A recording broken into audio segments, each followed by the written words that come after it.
gorgeous. I am sitting in my home studio about to jump on a Zoom interview call with the beautiful Cynthia Bailey. Cynthia is an entrepreneur, she's a mum, a runway model, and she's also a TV reality star on the Real Housewives of Atlanta. And I am super excited to be interviewing her today about her entrepreneurial journey. She has graced covers of Vogue magazine, Elle magazine, and now she graces the cover of the Millionairess magazine, and she is part of the Millionairess movement. I am so looking forward to hearing about the wisdom that I have no doubt she's about to share with us today. Let's jump into the interview and I'll see you on the other side.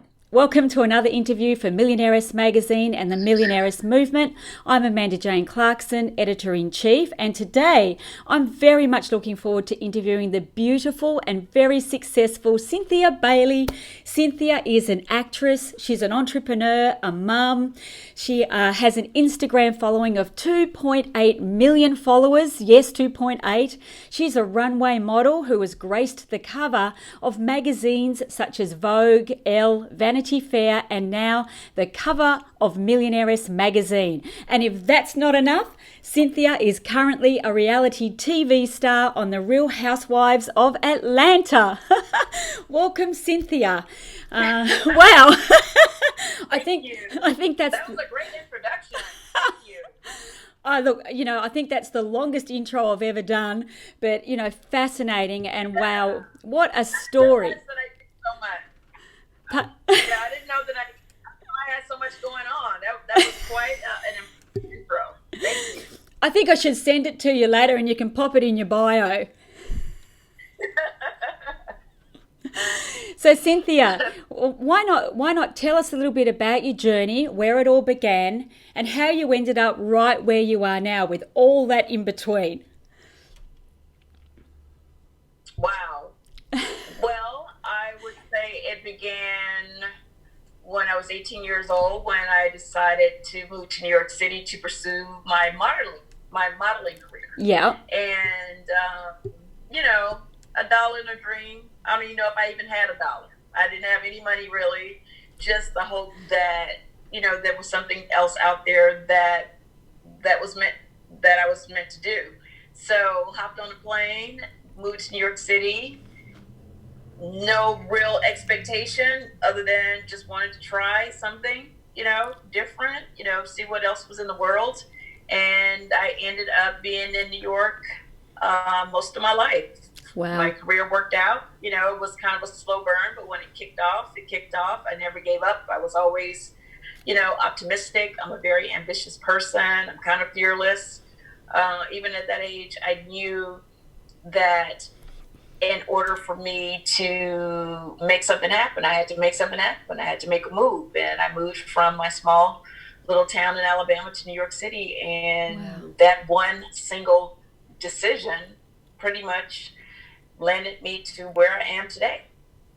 And so what was it like being a lady by yourself in New York City and, really trying to find your feet? And, the modeling career, the modeling world, that wouldn't be the most easy to jump into. In times, did you ever feel frightened, or what did you do when you felt alone? How did you get through those moments? Well, New York is a very intimidating city yes. to especially from a small town when you're only 18 years old yes. by yourself. So, I just, by the grace of God, I was always a good kid. I was always very cautious, very careful. I just did like common sense things, like late at night, I didn't go out unless I was with other people. I was just very mindful and very careful of my movements. The modeling industry is a very competitive business. There's a lot of, dark paths you can go down in this industry. Yes. I never wanted to, I was never interested in, doing anything that would take me off my path.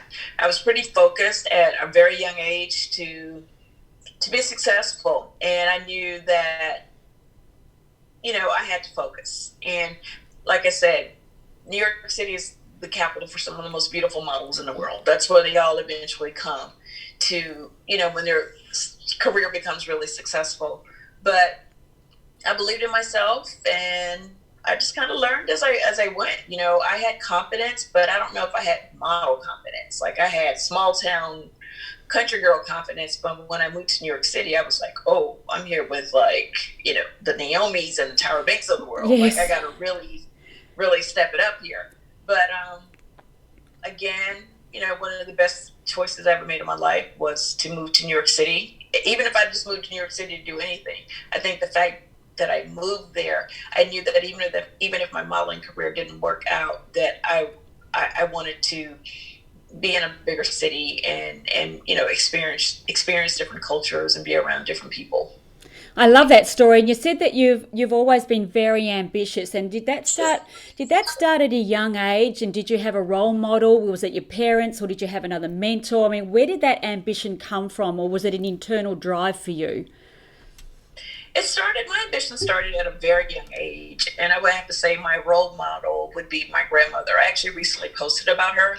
She was, you know, although she was poor, I grew up poor, you know, she was the only example of a self-made entrepreneur that I knew. Like she just had all these different hustles. She worked a job where she got paid pennies basically, but she, you know, sold burgers and hot dogs at the job during lunch to the other workers. You know, she would bring home people's laundry and wash clothes and bring them back folded up. Like she just created different ways to make money. And, you know, I don't even know, I mean, she's not alive anymore, but I don't even think she realized that she was an entrepreneur. But I always watched her as a young kid, and it was a lot of us, tons of cousins. And, you know, my mom went through a couple of different unsuccessful marriages, so we got dropped off at my grandmother's a lot. So with a bunch of, she was kind of like the drop-off spot for all the grandkids. Yeah. So with that said, I just always, she just always worked. She was always working. I was like, okay, but you just came home from work, and then she'd be like, oh, but I have to make these. I gotta, you know, sew these clothes for someone who's gonna pay me to do it. Like she was just always hustling. So I definitely got that ambition and drive and hustle from her, without question, hands down. So she had an amazing work ethic, and that's what you saw, and you kind of you just start to model off the people that you surround yourself with, obviously. And so when you went to New York, were you in touch with your grandmother a lot, and did she keep you inspired, or were you sort of, once you left and you just made it there, what happened from there? You just made other friends, or did you, you know, go back home very often? Well, I was in touch with my grandmother most of the time that I was in New York. She actually came and visited me a few times. Yeah. And this is a little old lady from Alabama who didn't really travel, but for whatever reason, I don't want to say I was maybe the favorite grandchild, but I think like the fact that she actually got on the plane and would come and visit me, you know, meant the world to me. And, you know, just, you know, it meant a lot. I think, you know, I like she looked up to me, and I think she recognized the potential that I had as well. In terms of, you know, what was the second part of the question? Well, you know, when you were in, exactly, did anyone visit you? Did they come from Alabama? And then you're in New York City, but you were still had that inspiration from your grandma. She was still a big part of your life and kept you sort of moving forward. Yeah. Yes, like my mom would visit, like my sister would visit. You know, some of my friends would visit. You know, New York is like a big tourist place to visit too. So, you know, if you were into traveling, like the ones, you know, the friends and family that wanted to come to New York, yeah, they would visit. But for the most part, I had to, you know, I was there for so long, I had to kind of create you know, a New York family and, you know, make friends there as well. Very inspiring for entrepreneurs. Now, you juggle a lot of different businesses, Cynthia. What is some advice for the women who are trying to juggle businesses? You know, there's so many entrepreneurial women, but they've got a family, or, you know, how do you do it? By the grace of God, honestly. I honestly don't know how I do all the things that I do. I just think you know, as women, we just do what we have to do. Yeah. My advice to any other female entrepreneurs is don't overwhelm yourself. I feel like, you know, all new businesses take time to become successful. It's like having a baby. You know, you got to feed it. You got to like keep it, you know, clothed. You got to like just make sure that your new baby's okay. And and then they start to crawl, and then they start to walk, and then they need you a little less. I compare that the same way. I use that a lot when I talk about new businesses. If you don't take care of your new baby, the baby's going to die. So you have to make sure you nurture it. So I would say my advice would be, don't overwhelm yourself. Like, I don't like to take on too many things at one time, but even though I kind of do, but I try not to. And I really, it's also important. One of the things that I also think is important is to have a good team. I can't do it myself. Like my career, just even filming Housewives, we do that 6 months out of the year. So I'm not able to personally be able to run all my businesses, but I'm certainly the visionary behind it. And also, the person that has to make sure that the vision is being executed properly. And, I'm very creative and I'm very hands-on. So it's very frustrating when I actually can't. Like, one of my most recent businesses is the Bailey Wine Cellar. Yes. And if I had a choice, I would actually be there every day myself when you walk in, ringing you up and, sharing your wine experience with you. But I'm not able to do that. So I have to make sure I put a team in place that understand my vision and my passion. That is pure gold, what you just shared there, because, as entrepreneurs, so many of us try and do everything, but you can't do everything. So how do you choose your A-grade team? Because you obviously surround yourself with A-grade players to be able to run that many businesses and not send yourself into a panic, Right. Well, you know what? I actually try to obviously hire a team that's knowledgeable. Yeah. However, but also, it's important for me to have people that work for me that want to learn. Even if they're not the most qualified at that time, they're hungry and they want to learn.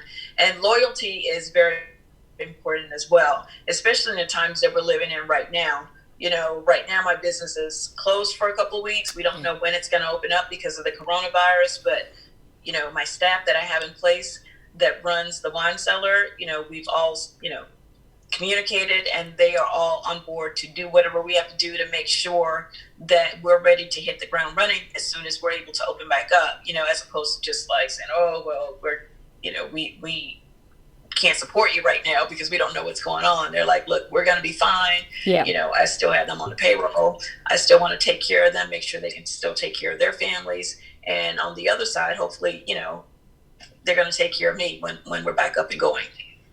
So that means a lot. Absolutely. Loyalty and being down with me in times like this is important. And it's really interesting because that leads into my next question, because I was about to ask you the key traits of what you consider a boss babe, or I call them millionairesses. What are the key traits to get through these times or get through business regardless, because business, as you probably agree, is a roller coaster of emotions. What would be your mainly top 3 traits of an entrepreneur like yourself? I would say to go for it, and never consider a failure as a failure.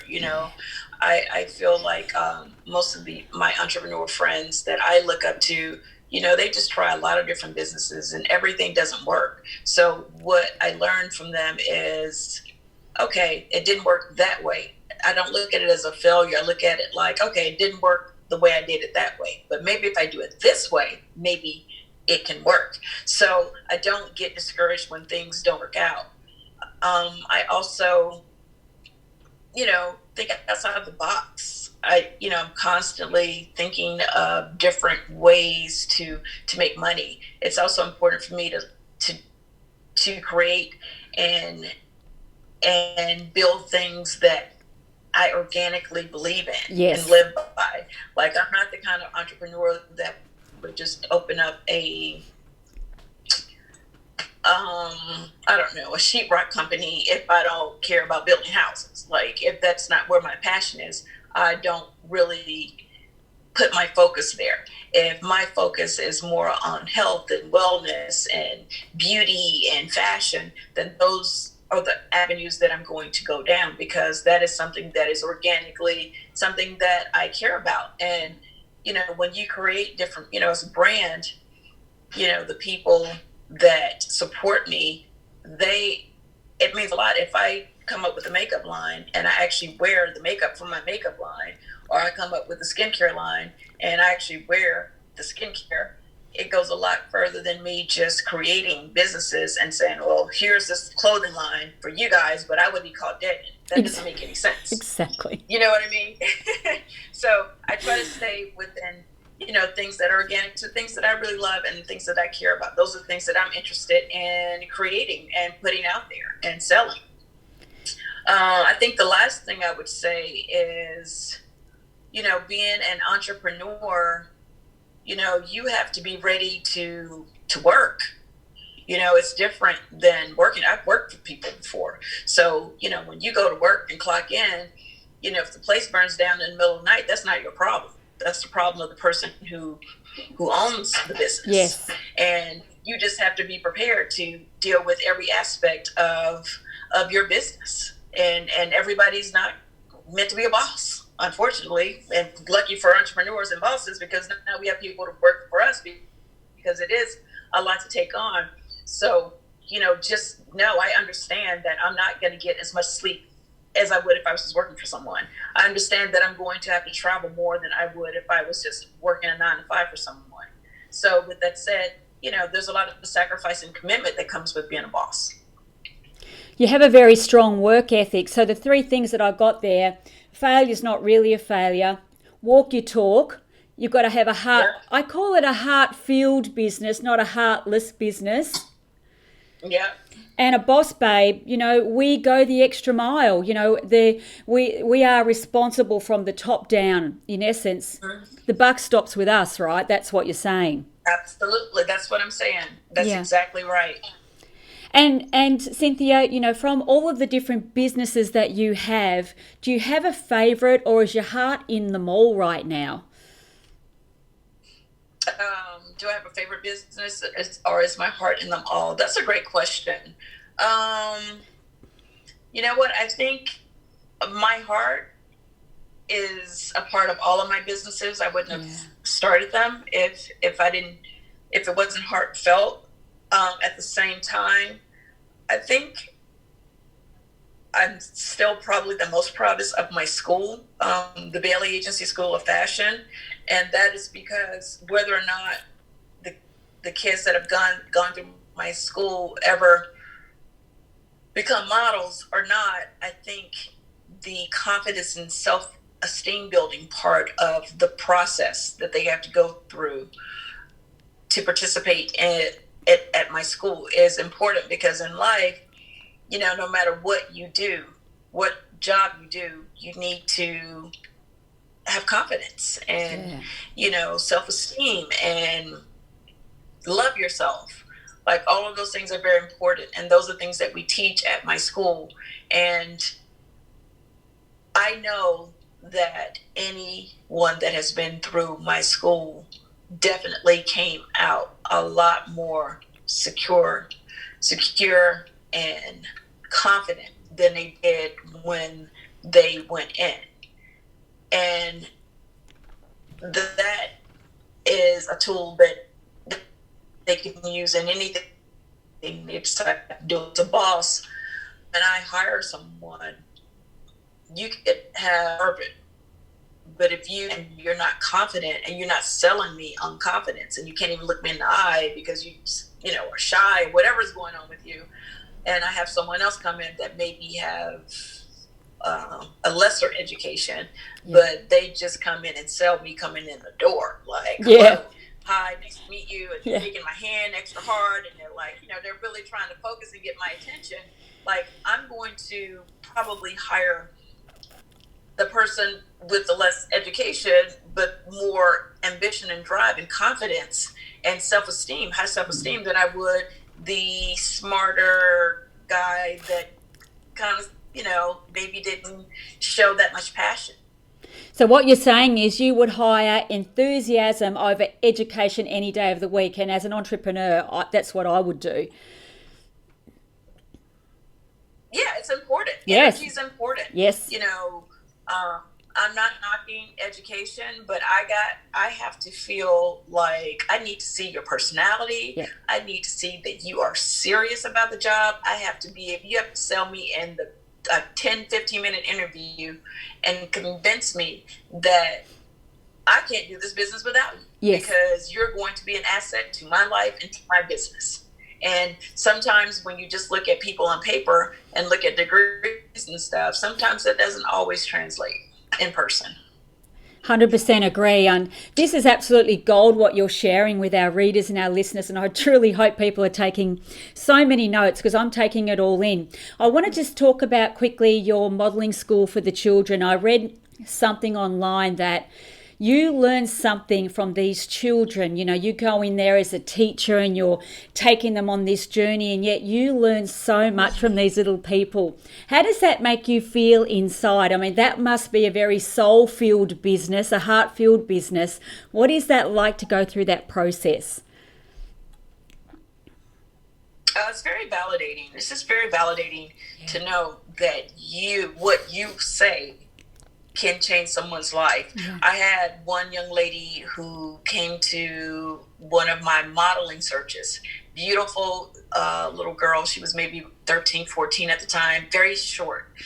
I don't want to say too short to model, but she, in my opinion, was too short to model. Like, to really do it as successfully as she wanted to do it.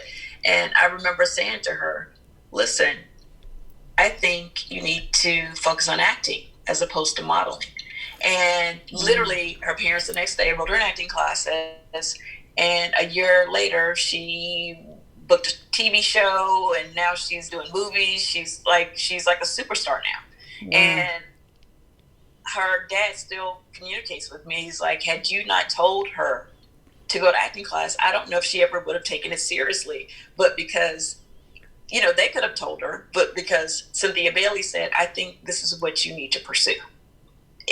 Like, she ran with it. And my words changed someone's life. I don't know. I can't say that maybe she wouldn't have done it alone at some point, but I know that I was very instrumental in making her feel like she could do it. And she did it. And I watch her on TV now, and I'm like, I cannot believe that I met this little girl when she was like 13. And she wanted to be a model. And I told her, no, you need to be an actress. There's so much power in what, you know, we say to people. You know, you never know what they're going to take with the words that come out of our mouth and how it's going to affect the rest of their lives. So it feels amazing to know, and she's just one of several that I've come into contact with through school, where, you know, they, you know, it's like, give us your honest opinion, what you think. And I don't want to sell pipe dreams. I want to be honest. If you don't aesthetically have what it takes, I'm just going to tell you, listen, I'm not going to tell you can't do it, but this is what I would suggest. Yeah. This is the avenue that I would suggest you go, because I want to set people up to win. I don't want to send them down the road that me as an expert and a professional in that industry where I don't see them thriving. Do you see yourself as a mentor as well as an entrepreneurial woman, businesswoman, and a TV movie star, or you're a movie star, TV star? But really at the heart, what I feel here is that you're really a mentor, because you were once these young girls landing in New York City. And, you know, how does it feel to be do you love the mentorship role that you play as well as the business role? I do consider myself a mentor with the young hopefuls that have come through my school. Absolutely, without question. And I think that's important. I think their family feel, you know, the modeling industry, there's a lot of scams going on. There's a lot of, you know, different things happening where people just don't trust people with their kids. Yes. I feel very proud that, you know, these parents, they have no problem dropping their kids off to me and letting me guide them as much as I can. I'll take mentor before I would take calling myself a role model any day. Sometimes that comes up. I don't consider myself a role model. Some people may think I am. I feel like with that comes the pressure of me having to be perfect, and I'm not perfect. I make mistakes, and I don't want to be put in that box. I'm human. So mentor, yes. Role model, no. I don't want to. I'll take it if somebody looks up to me that way, but those are never words that you'll hear me say. I am a human being with blood running through my veins. Yep. I am not perfect by no means. There's two sides to every person, isn't there? Oh, absolutely. Absolutely. So, Cynthia, how important do you think it is to surround yourself with people who support you on your journey? Well, in business and in life, I would say. Very important. Yep. Very, very important. I try to surround myself with other successful people. Yep. I think one of the ways to stay successful is to be around success. Yep. I need, no matter how many businesses I have, no matter how much success I have, I still need inspiration. There's still somebody that's doing it better than I'm doing it. There's still someone that knows more than I know. So I make it a point to surround myself with other people that are doing things and who have, the same success, or if not higher success. Yeah. That's what I strive to be around, people that I can actually learn from. And in terms of outside of business, energy is very important to me. I brought that up before. I work a lot. So in my downtime, I only want to be around people that have good energy and who are positive.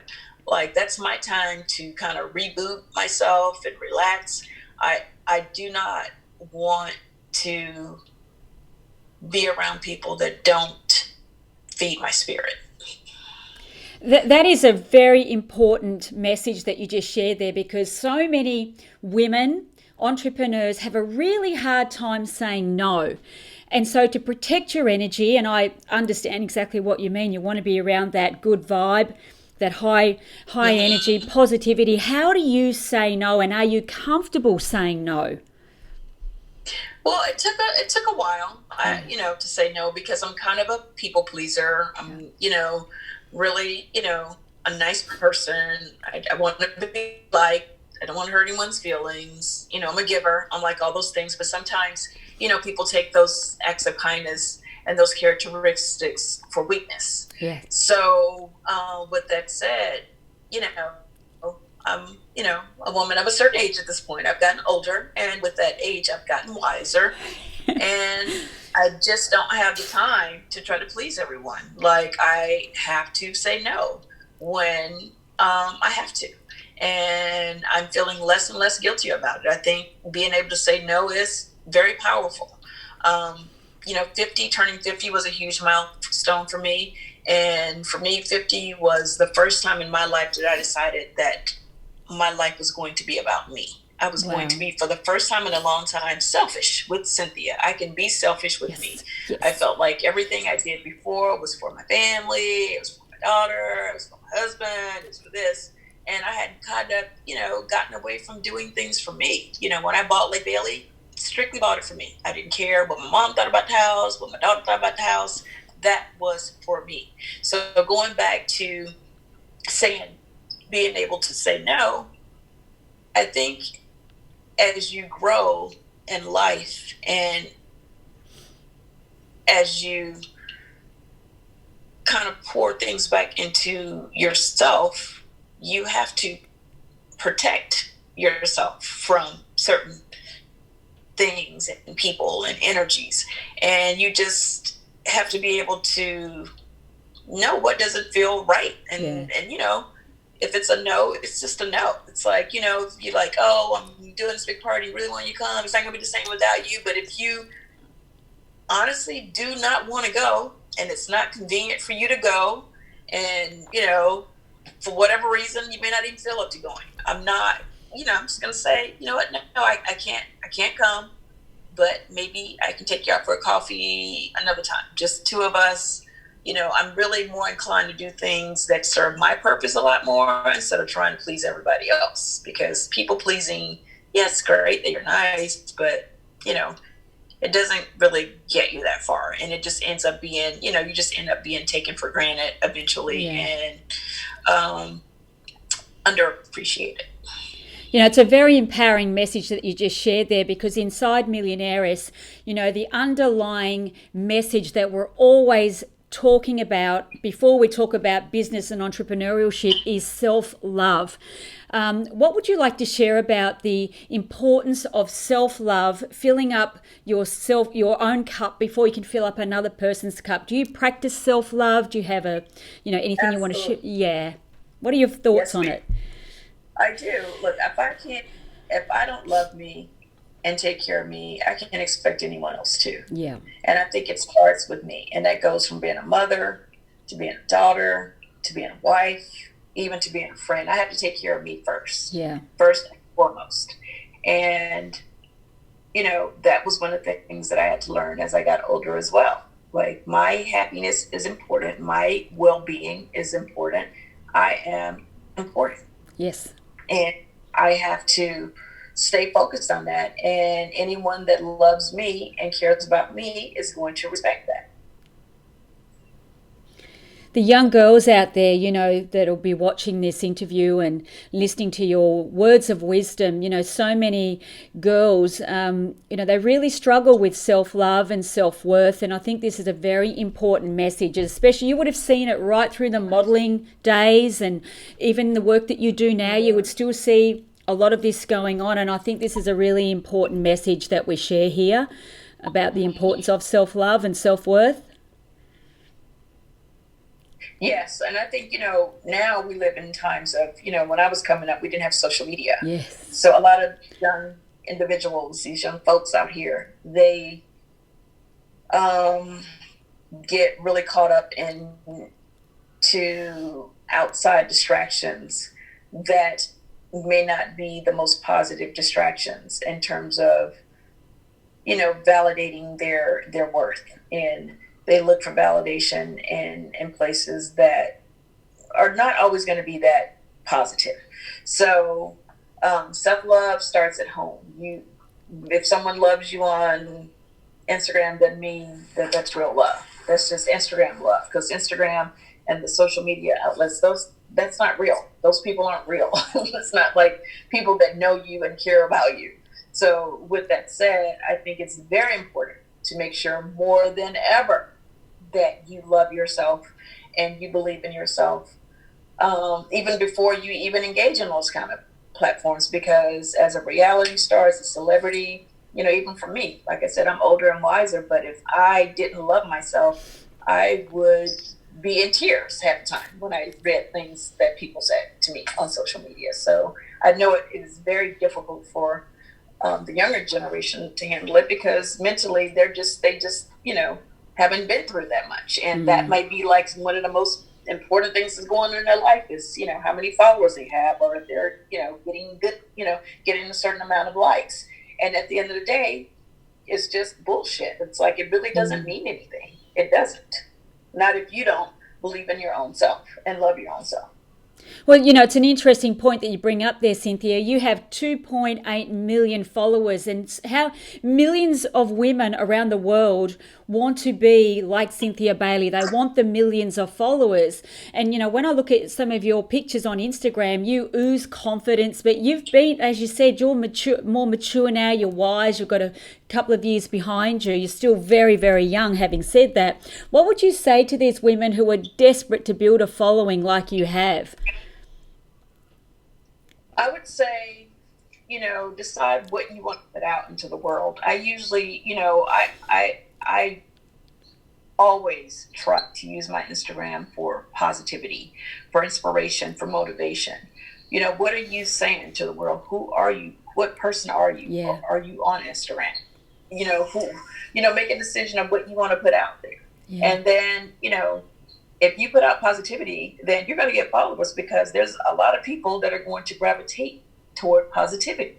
If you just put out a bunch of nonsense and hate, well, there's going to be a lot of haters out there too, but that's who you're going to get. So you have to decide, what do you want? Who are you? And what do you want? And what are you trying to attract?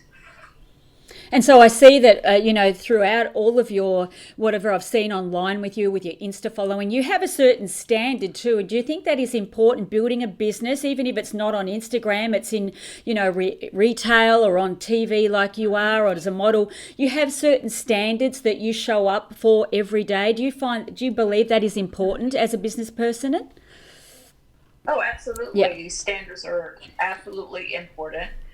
As a brand, anything that I post on my Instagram, I can have fun sometimes, but for the most part, I don't want to post or say anything on my Instagram that's going to be damaging to my brand. Yeah. Because my brand, first and foremost, represents my businesses that I have created and that I'm still creating.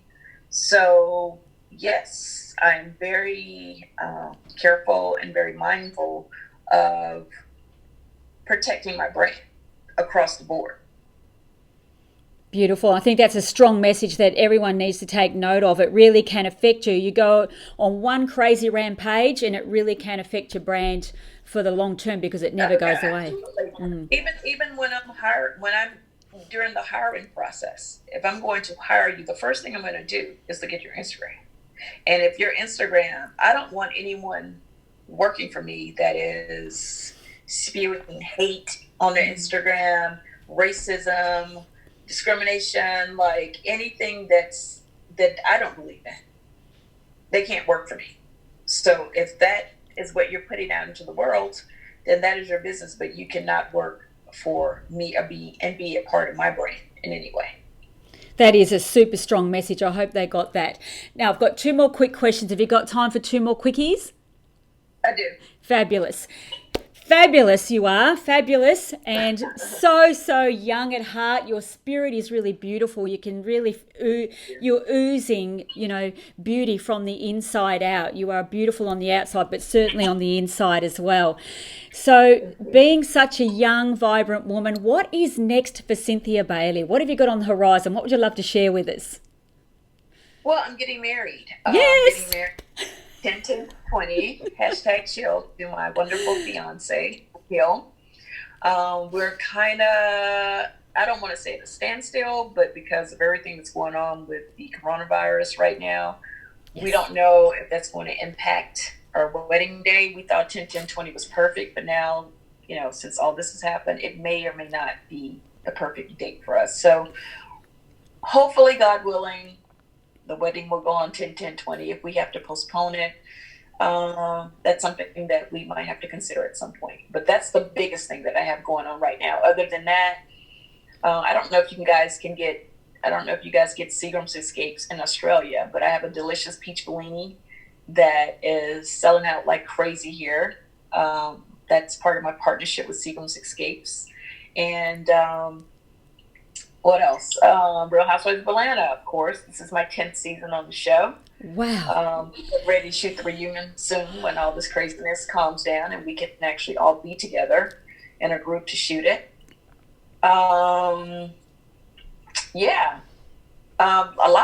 Lots going on. But I think personally, the thing I'm most excited about is getting married this year. I've seen some of the pre-photos online, and wow, it's going to be epic, absolutely stunning so far what I've seen, and I feel really happy for you, and I can see you're just glowing with excitement, and you both look so happy, and it's so important, life and business, but it really comes back to the most important things, doesn't it? Just love and fulfillment and happiness, and that's what you ooze.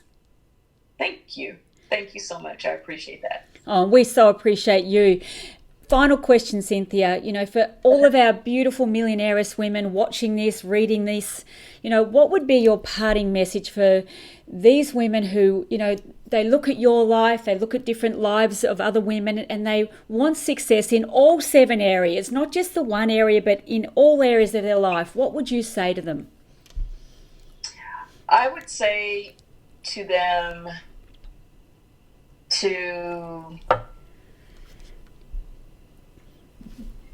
make sure that they are good. Because, and let me explain that. Yeah. Like, if you're not good everything around you personally is not going to be good, and it's going to transfer over to any business things that you're doing. Yeah. Make sure you are whole, mentally, spiritually, physically. Make sure that you are prepared to do the work, mentally, physically, spiritually. So much of your mental health and wellness plays such a big part in our lives now. If you're not good, then the things around you, it's very difficult for those things to be good. So take care of yourself first and foremost. When you are great, you can be great to others and great to run your businesses. If you're falling to pieces, everything around you is going to fall to pieces. That was an extremely valuable lesson that you just shared then, and I just love how you said mentally, emotionally, spiritually, everything, take care of self. Yeah. And I think, these days people are becoming more in touch with their inner selves rather than just looking on the outside for answers. They're really going to the inside. And that message that you just shared was absolutely aligned with the message that we share with the Millionairess movement. And I really so appreciate what you've shared there today, and for giving us your time. I know how busy you are, because the truth is, Cynthia, you are really an integral part of the Millionairess movement. We've chosen you for who you are, beautiful on the inside. You're a millionairess on the inside and the outside, and it's just beautifully aligned. And I just want to say from my heart, I just really enjoyed this conversation with you today, and I would love to meet you sometime. We're going to pop over to America at the end of the year. Hopefully they'll let us in, or if you come to Australia. Come to Atlanta, you got to come to the Bailey Wine Cellar, and I'll definitely make sure I get your contact information when I do make that trip back to Australia. I would absolutely love to visit your business. And so what is in a nutshell, what happens at the Bailey Wine Cellar? Is it all about wines, or what is it about? It is. It's all about wine. It's a wine experience. My initial vision was just a buy and go, for people to walk in, pick a bottle of wine out, pay for it, and get out. Yep. That didn't work. What I found was people wanted to come in because it was my wine cellar, and they wanted to hang out. They wanted to taste wines while they were inside of the Bailey Wine Cellar. They wanted the experience. They wanted to do selfies inside the Bailey Wine Cellar saying, hey, we're at the Bailey Wine Cellar, go live. Like, they wanted to hang out there. So I ended up having to change my vision to support the people that support me. And now it's more of an experience as opposed to a buy and go. Oh, I love that. I'm really big on experiences in business, and I'll come over and get a selfie with you. I love a glass of wine or two. There you go. It sounds amazing. So where can our listeners find out more about your businesses or about you? What would you, if you've got anywhere you'd like to send them? Oh, yes. Please just follow me, Cynthia Bailey 10, on my Instagram and Twitter. Cynthia Bailey 10, I have Facebook. If you follow me on my Instagram, anything that I have going on, I will be posting about it on the regular. The Bailey Wine Cellar has his own Instagram, but if you follow me, then you'll be able to find all of the other things that I have going on. I cannot wait to visit you over there at the wine cellar. I think that could be a very fun afternoon. It could be great. Oh, you have no idea. And here's the thing: when this whole thing is over with the coronavirus, people are going to be so excited to get back out and celebrate and have a good time. And I think by the time this is over, everyone deserves a good glass of wine for sure. At your wine cellar.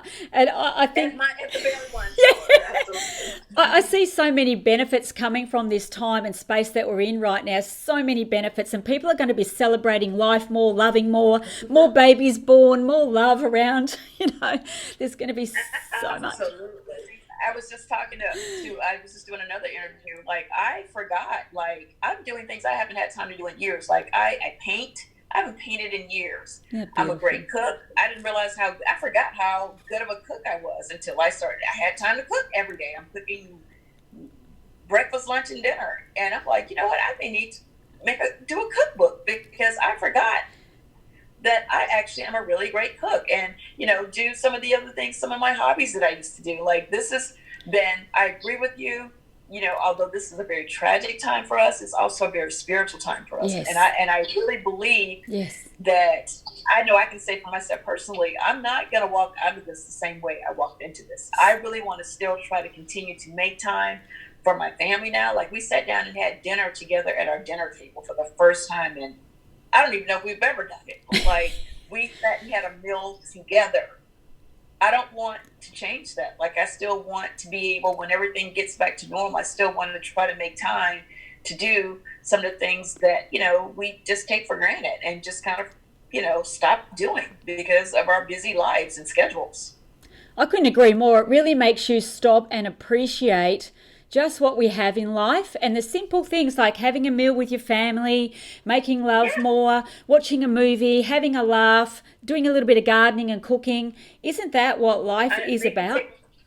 Making TikTok videos. I didn't even know what a TikTok video was. I didn't know what TikTok was 2 weeks ago. Me either, to tell you the truth. I saw your daughter on it. I have no idea either. I'm too old for that stuff.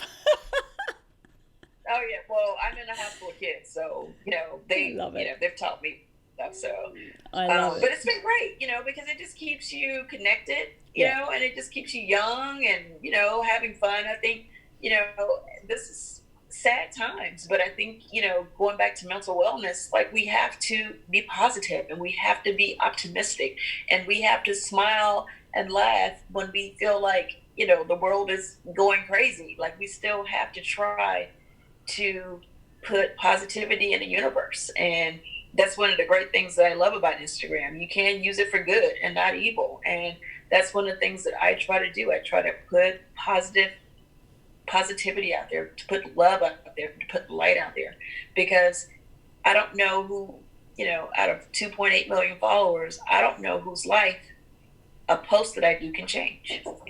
Come in. Hi. Beautiful message. Thank you so much, Cynthia.